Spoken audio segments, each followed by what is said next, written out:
Narinig mo, Nay? Narinig mo sa Dumasos? Sa pagkatapusan ng niya. Aapaw pa ang kanyang grasya. Ang inaano niya about sa pera, sa relasyon. Pinupulo niya ng napakaraming kayamanan. Si Abraham, napakarami niyang mga naging alaga, napakarami niyang mga naging ari-arian. Si Haring Ang ganda talaga din Dumasos magana, no? Mga speaks, no?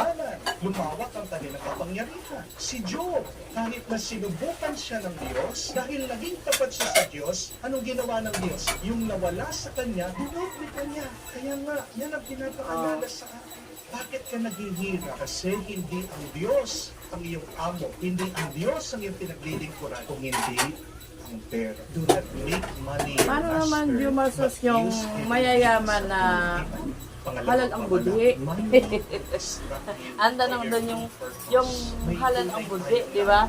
May kahulugan bakit tayo nabubuhay dito sa mundo. Para magbigay ng kapulitan. Bakit mas angat kaysa sa sa may hirap? Ang ating ugnayan sa Diyos. Ginawa tayo ng Diyos para mahalin natin siya. Ginawa tayo ng Diyos kasi mahal niya tayo. Kapag minamahal mo ang pera, nawawala ang tunay na kahulugan at layunin ng iyong buhay. Maaaring mayaman ka, financial, pero pag nakalimutan mo ang Diyos, patay na ang iyong kaluluwa.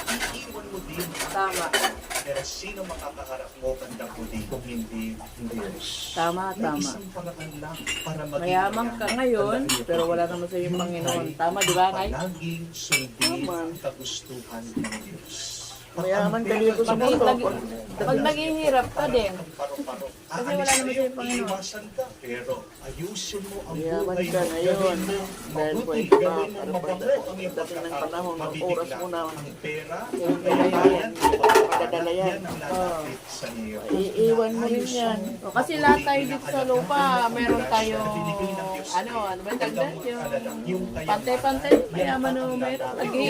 Meron din yan karanasan, meron din yan problema, Kung may di ba? ari ng Anito Motel, hindi ko po alam kung Ito, alam niyo mga mga motel problema, na yun. hindi Pero sikat na mawawala sa sikat tao. po sa Maynila yan. Ginagamit Problemado, po pang short time. problemado, mas lalong malaki Ginagamit po problema yan ng mayayaman. natin, ng mga nagtatago na kanilang Kasi relasyon. mahihirap, ang mahihirap. Kumikita daw po. Pag kumita, 10 bili ng pesos. pagkain, kain. Pero yung Oh, may-ari, Ara- konsensya. Dahil ano sila talagang sa lamesa, hindi mo Kristyano. harap-harapan Na-realize pagkain, po niya masaya. dahil sa mga motel na ito, yan ang Diba? nagiging dahilan bakit po Masaya, ang daming pero nagkakahiwalayan, mayayaman, anong ang daming ano mga nila? infidelity, ang Habang daming hindi kumakain, nagiging tapat pinag-uusapan sa ang kayamanan asawa. nila. Meron din po na nagiging dahilan ng mga motel sa incest, sa rape, sa pagkaabuso po, sa droga.